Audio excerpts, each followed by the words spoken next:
Alors, bienvenue à chacun pour cette deuxième partie de la rencontre sur Jacob, homme de combat. Si on récapitule un petit peu la première partie, la dernière fois, on a vu que le départ de la vie de Jacob s'était fait en différentes étapes, bien sûr. C'est un combat qu'il a eu comme jeune homme et il se préparait à la vie.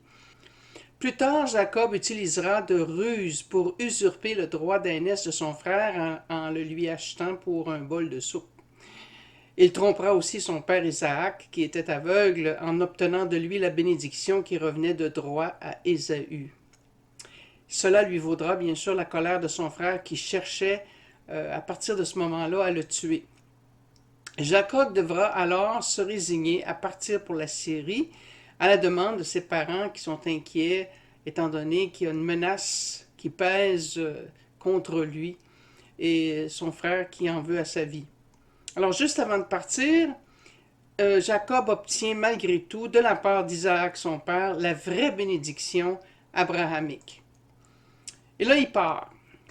Et puis, on sent que dans son esprit, probablement qu'il y a un doute qui persiste. Suis-je vraiment béni? Est-ce que la bénédiction que mon père m'a donnée est vraiment valide? Est-ce qu'elle est valable? Est-ce que je mérite cette bénédiction après tout ce que j'ai fait de tromperie? On va regarder ici sur la carte, si vous le voulez bien, la trajectoire que Jacob a prise à partir de Beersheba, qui est au sud, en bas de la carte, là.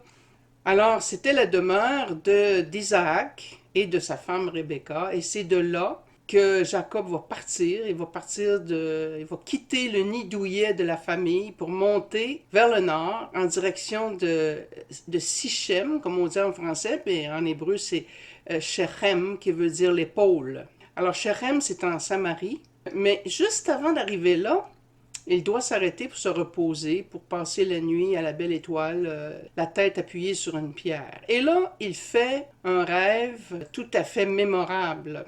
On appelle ça le songe de l'échelle, et c'est dans Genèse 28. Alors qu'il était en exil, comme je disais tout à l'heure, qu'il était apatride, seul, dans un grand moment de vulnérabilité, parce qu'il faut se le dire, quand on dort, on perd le contrôle. On n'est pas en contrôle de la situation et c'est souvent là que Dieu va se manifester, du moins dans la Genèse, au niveau des patriarches, que ce soit au niveau de Jacob, que ce soit au niveau de Joseph, d'Abraham. C'est souvent là que Dieu se manifeste durant la vulnérabilité du sommeil. Parce que justement, on ne met pas d'opposition. Alors Dieu peut se présenter à nous à ce moment-là, puis se révéler d'une certaine façon. Alors c'est là que Dieu, le Seigneur, se tenait près de lui pendant son sommeil et il lui dit, « Je suis le Seigneur, le Dieu d'Abraham, ton père, le Dieu d'Isaac. La terre sur laquelle tu es couché, je te la donne à toi et à tes descendants. Tes descendants seront nombreux comme la poussière du sol. Vous vous répandrez à l'Orient et à l'Occident, au nord et au sud. En toi et en ta descendance seront bénies toutes les familles de la terre. Voici que je suis avec toi, je te garderai partout où tu iras, et je te ramènerai sur cette terre, car je ne t'abandonnerai pas avant d'avoir accompli ce que je t'ai dit. » Alors on sent ici, dans cette révélation de Dieu, cette promesse. La promesse que cette terre où il se tenait, cette terre où il dormait, était vraiment la sienne. Celle qui avait été promise à son grand-père Abraham, puis à son père Isaac, et que finalement, on ressent bien que la bénédiction qu'Isaac avait prononcée sur lui, c'était vraiment la bonne bénédiction, la bénédiction qui avait jadis été donnée à Abraham. Parce qu'on voit le parallèle est tout à fait flagrant ici. Les mots sont presque... c'est presque mot pour mot ce qu'on a entendu dans Genèse au chapitre 12 et plus tard au chapitre 18, bon, etc. Le matin, quand il se lève, Jacob est tout étonné, tout, comme on dit, vraiment profondément remué, touché. Il a vraiment le sentiment d'avoir rencontré Dieu et c'est pourquoi il appelle cette terre Beth-El, Beth qui veut dire maison et El qui veut dire de Dieu, parce qu'il sent que même s'il n'a pas personne sur cette terre est complètement dénudée actuellement, que ce lieu est vraiment le lieu de Dieu. Et il est en direction vers le nord, vers la Syrie, pour rencontrer son oncle Laban, le frère de sa mère.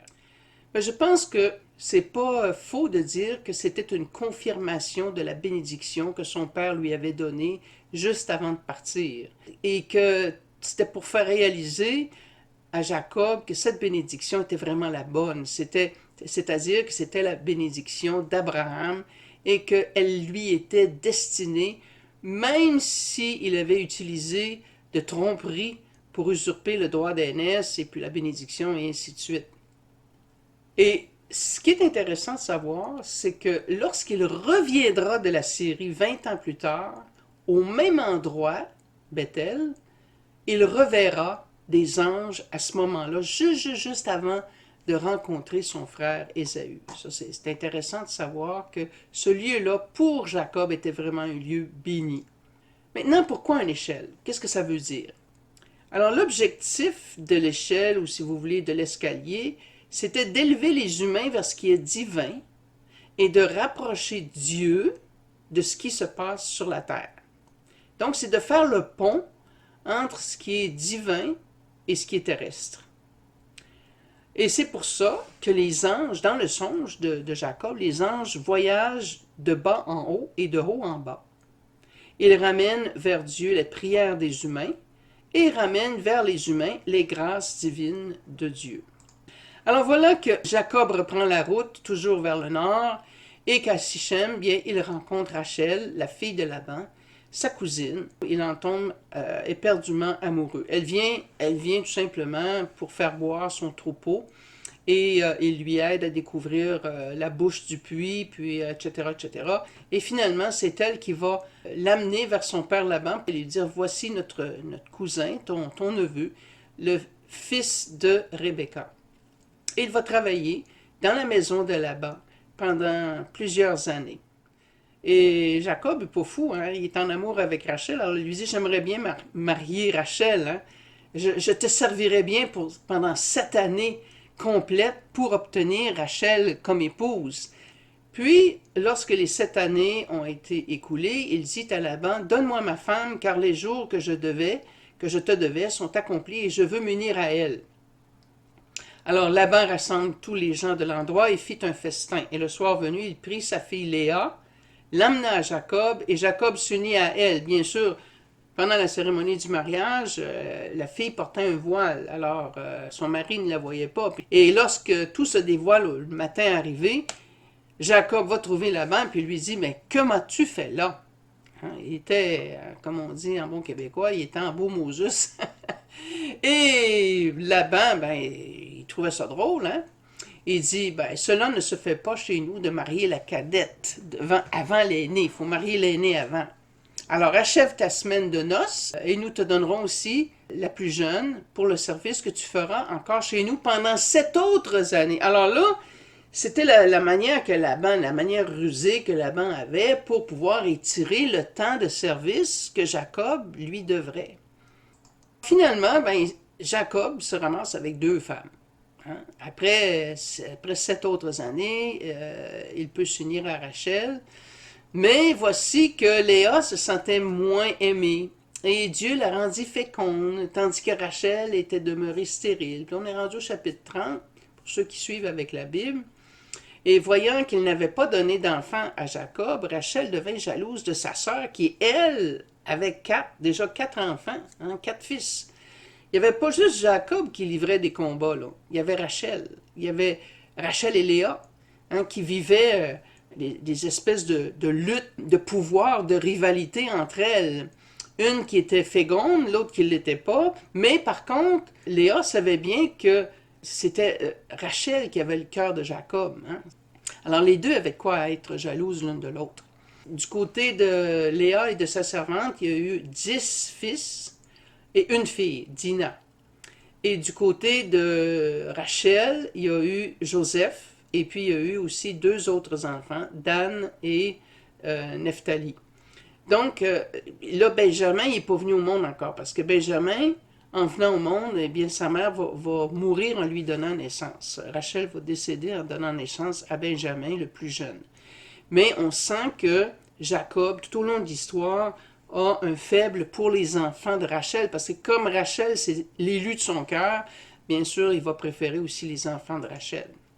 Arrive le moment où tout à coup Dieu se souvint de Rachel et l'exauça et la rendit féconde, et à son tour elle tomba enceinte et enfanta un fils qu'elle nomma Joseph, car elle se disait le Seigneur m'ajoute un autre fils. Alors le verbe ajouter ici, c'est Yassaf, et Joseph, c'est le participe présent de Yassaf, et Joseph, ça veut dire ajouter ou ajoutant, si vous voulez, en français.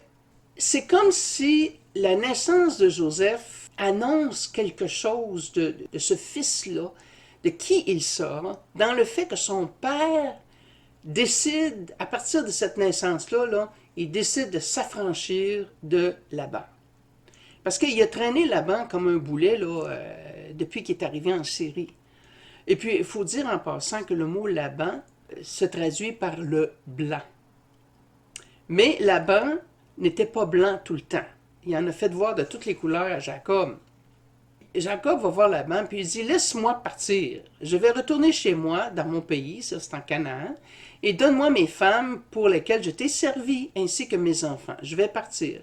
Et tu sais tout le bétail que tu as pu gagner grâce à moi. Il a considérablement augmenté. Le Seigneur t'a béni depuis que je suis là.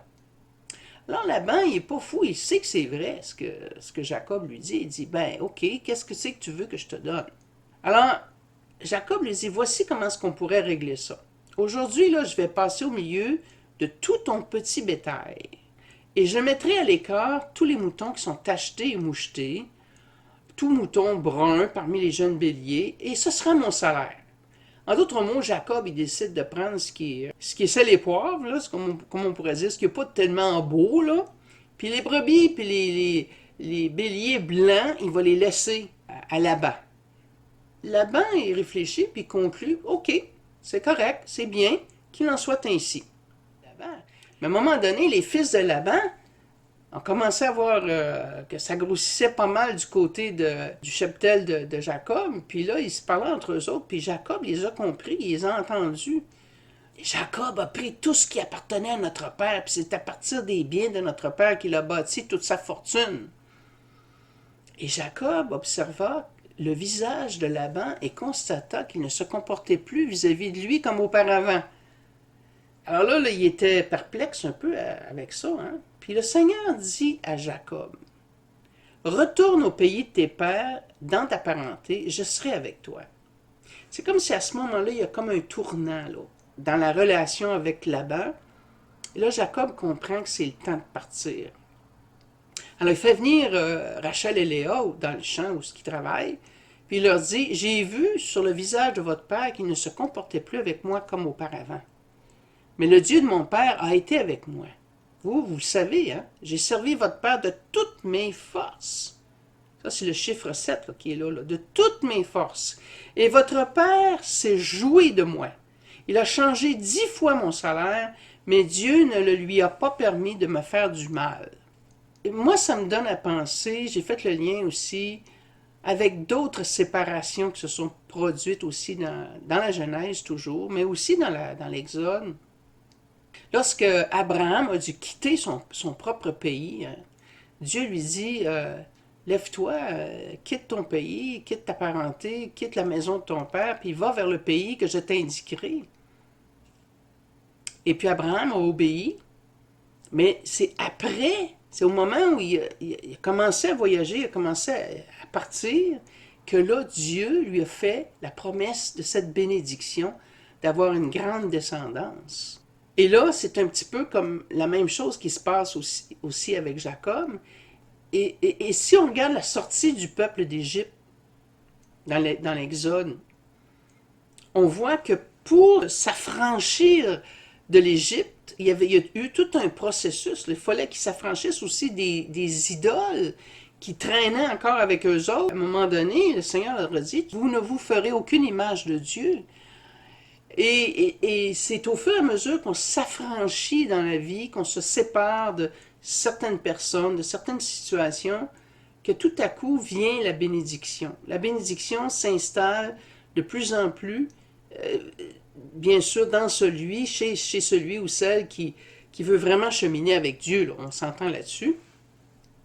Alors, il y a comme un espèce de parallèle qu'on peut faire là. Mais il n'y a pas de doute, Jacob avait réussi à s'enrichir aux dépens de Laban. C'était comme une espèce de retour des choses, alors que Laban se jouait de lui. Ben finalement, Jacob s'est aussi joué de lui en augmentant son troupeau de façon drastique, de façon rapide. Alors c'est le temps pour lui de partir vers Canaan. Et puis, alors là, il envoie ses messagers pour qu'il aille trouver son frère Ésaü au pays de Seir, qui est dans la campagne des Dons. Ça, c'est au sud-est de la mer Morte. Alors, c'est encore plusieurs jours de voyage. Il envoie ses messagers. Vous parlerez ainsi à mon seigneur Ésaü. Ainsi parle ton serviteur Jacob. Le mot hébreu, c'est Afdera. Afdera, ça veut dire le serviteur ou l'esclave. J'ai séjourné chez Laban comme un immigré et j'y suis resté jusqu'à présent. Je possède des bœufs, des ânes, du petit bétail, des serviteurs et des servantes. J'en ai fait informer mon Seigneur afin de trouver grâce à tes yeux. C'est pas le même Jacob qu'on a vu au début de l'histoire. Là. C'est pas un Jacob qui veut dominer sur l'autre. Là. Et puis ici, c'est pas la bénédiction, la première bénédiction que Isaac lui avait donnée, là, que tous tes frères et tes sœurs se prosternent devant toi, puis sois le chef de toute la famille. Non. Ici, Jacob utilise d'humilité. Il s'humilie parce qu'il ne veut pas affronter son frère en ne sachant pas quelle armée que son frère possède. Là, hein. Son frère peut être armé jusqu'aux dents, là, puis il ne sait pas, puis il veut éviter là, les affrontements parce qu'il a toute sa famille avec lui, puis il ne veut pas que personne perde la vie. Alors, il va jusqu'à se nommer lui-même l'esclave. Ainsi parle ton esclave. Il se présente comme étant l'esclave d'Ésaü pour amadouer Ésaü, pour le pacifier. Mais là, les messagers revinrent après un certain temps et puis ils dirent à Jacob, nous avons trouvé ton frère Ésaü et lui aussi marche à ta rencontre et avec lui 400 hommes. Oh! Là, Jacob eut très peur et l'angoisse le saisit. Jacob fit alors cette prière à Dieu, une prière tout à fait sincère. Dieu de mon père Abraham, Dieu de mon père Isaac, ô Seigneur, délivre-moi donc de la main de mon frère, de la main d'Ésaü, car j'ai peur de lui. J'ai peur qu'il ne vienne, me frappe et frappe la mère avec les fils. Jacob se met à nu devant le Seigneur. Devant le Seigneur, il exprime sa crainte, sa peur. Moi, ça me fait penser beaucoup à Jésus au jardin de Gethsémani, hein, qui dit « Père, éloigne de moi cette coupe, hein, mais non pas ma volonté, mais la tienne. Hein. » Et ce moment-là de rencontre, Jacob sait que c'est incontournable. À un moment donné, il faut qu'il fasse face à son frère, parce que là, il s'en vient demeurer dans le pays de son père, puis il sait que Édom, c'est voisin, là. Hein? Donc, il faut qu'il s'entende avec. Il sait qu'il n'y a pas le choix, là, c'est incontournable. Il faut qu'il fasse amende honorable. Il faut que tout ce bagage du passé, toutes ces tromperies, là, faut que ça passe par en arrière, puis il faut que la vérité se fasse. Alors, il prend un grand risque en le rencontrant, il le sait, mais là, il vient comme un homme humble et non pas comme quelqu'un qui veut dominer sur son frère. Alors, cette nuit-là, Jacob se leva, il prit ses 2 femmes, ses 2 servantes, ses 11 enfants et passa le gué du Yabok. Il leur fit passer le torrent et fit aussi passer ce qui lui appartenait. Jacob resta seul. Alors tout le monde dort dans le camp, là, et lui est debout, à belle étoile, il est seul. Or, quelqu'un lutta avec lui jusqu'au lever du soleil. C'est qui ça? Dans le texte hébreu, on dit un homme, Ish. Voyant qu'il ne pouvait rien contre lui, il le frappa au creux de la hanche, et la hanche de Jacob se démit pendant ce combat. L'homme, Ish, dit, lâche-moi, car l'aurore est levée. Jacob répondit, je ne te lâcherai que si tu me bénis. L'homme lui demande, quel est ton nom? Il répondit, Jacob. Et l'homme reprit, ton nom ne sera plus Jacob, mais Israël, c'est-à-dire Dieu lutte. Parce que tu as lutté avec Dieu et avec des hommes, et ici le mot qui est utilisé c'est Anashim et non pas Ish. Anashim, et tu l'as emporté. Mais la vraie traduction, ce serait et tu es resté fort. Tu es resté fort. Alors Jacob demanda, fais-moi connaître ton nom, je t'en prie. Mais il répondit, pourquoi me demandes-tu mon nom? Et là, l'homme le bénit. Voyez-vous, c'est comme une autre confirmation là, de la bénédiction que Dieu veut donner à Jacob. Et là, c'est la troisième fois qu'il est béni. Là. Alors, s'il n'a pas compris que Dieu l'avait choisi lui, parce que 3 fois dans la Bible, c'est quand même une plénitude, hein, c'est quand même une espèce, on fait le tour de la question là, avec 3 fois. Mais en même temps, on peut imaginer sur le plan figuratif que c'est lui-même qui se bat contre lui-même, parce que il est devant cette impasse, ce dilemme-là, qu'il va rencontrer son frère Ésaü, puis il ne sait pas ce qui va arriver. Puis il craint pour sa vie, puis il craint aussi pour la vie de ses 2 familles, de ses 2 camps. Bon, la signification du mot Israël. Vous avez devant les yeux ici la vignette avec le drapeau. Là. Alors, on voit le mot Israël en haut, écrit en hébreu, et on voit que ça provient du verbe lesarot, qui veut dire lutter ou exercer une influence. On a élucidé le mot El, le mot Sar, et on arrive à Dieu qui lutte, ou Dieu qui l'emporte. Mais tout ça, là, on peut voir là-dedans Dieu qui lutte pour nous, et nous aussi qui luttons pour Dieu, ou avec Dieu, ou même quelquefois contre Dieu, parce que c'est ça la vie. La vie, c'est une lutte. La vie, c'est un combat. Et maintenant, quel serait le lien entre le combat de Jacob et celui de Jésus, si on en vient au Nouveau Testament? On sait très bien que Jésus, durant sa vie, il y a eu au moins 3 moments très percutants où il a été visité par le mal personnifié, qu'on appelle le diable, et il a été tenté, entre autres, au désert. On voit ça dans Matthieu au chapitre 4. Alors ici aussi, il y a les anges, voyez-vous, là.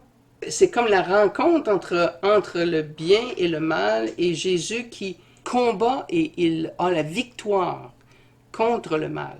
Alors, dans une première étape, ça s'est produit juste avant qu'il commence son ministère public. Voyez-vous, c'est important, là. C'était comme un test avant qu'il commence son ministère public. L'autre étape de lutte dans la vie de Jésus, c'est à Gethsémani. Et c'est au moment où il est laissé seul avec lui-même et il voit ce dans quoi il va s'embarquer, c'est-à-dire qu'il va souffrir et il va mourir.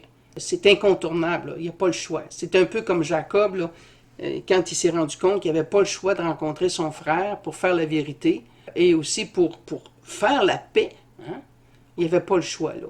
Il fallait qu'il le fasse. Alors ici, pour faire la paix dans l'humanité, entre l'humanité et son Père, Jésus n'avait pas le choix que de donner sa vie. Alors il dit, non pas comme je veux, mais comme toi tu le veux. Et ça a été un très grand combat, jusqu'à en suer des gouttes de sang. Jusqu'à la fin, Jésus a combattu, il a lutté, hein, même sur la croix, même face à des personnes qui riaient de lui, qui disaient, il en a sauvé d'autres et il ne peut pas se sauver lui-même. S'il est vraiment le roi d'Israël, qu'il descende maintenant de la croix et nous croirons en lui. Hein. Alors on se moquait de lui, même là, jusqu'à dans son agonie là, finale, on se moquait de lui. Et Jésus a tout pardonné. Hein. Père, pardonne-leur car ils ne savent pas ce qu'ils font.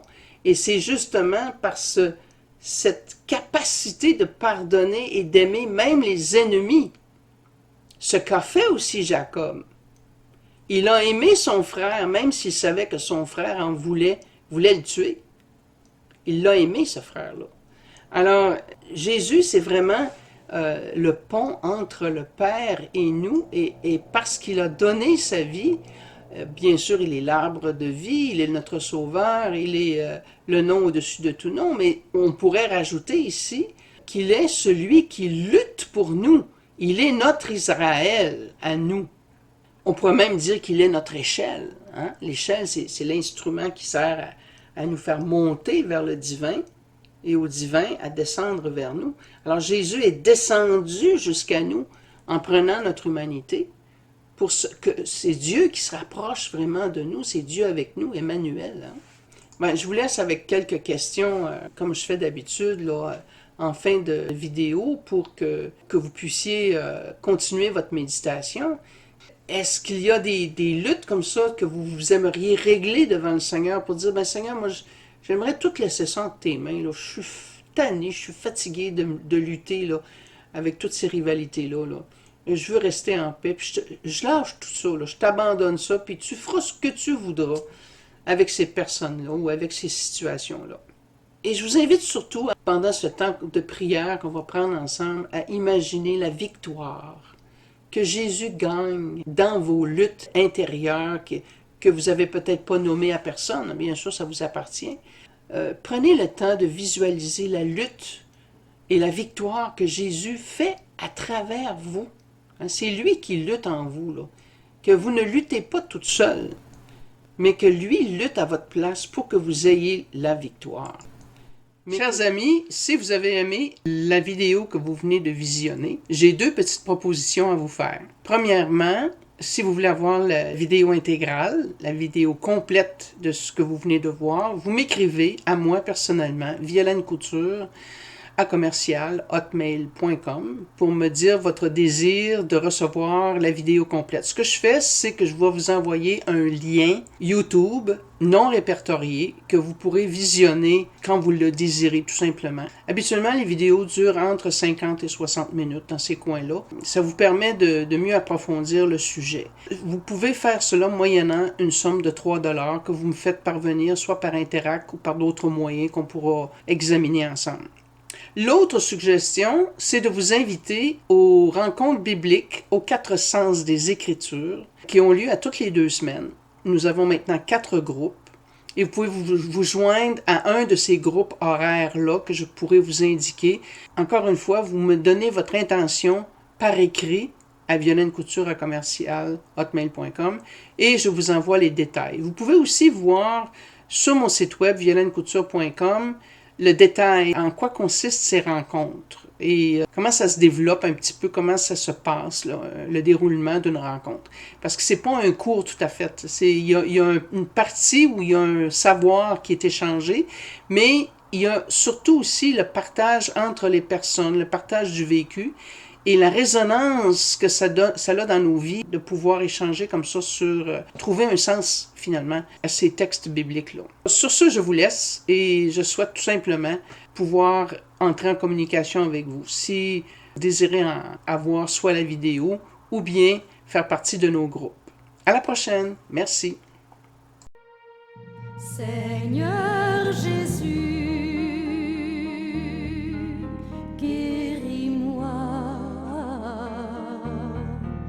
je suis là devant toi, je t'en supplie.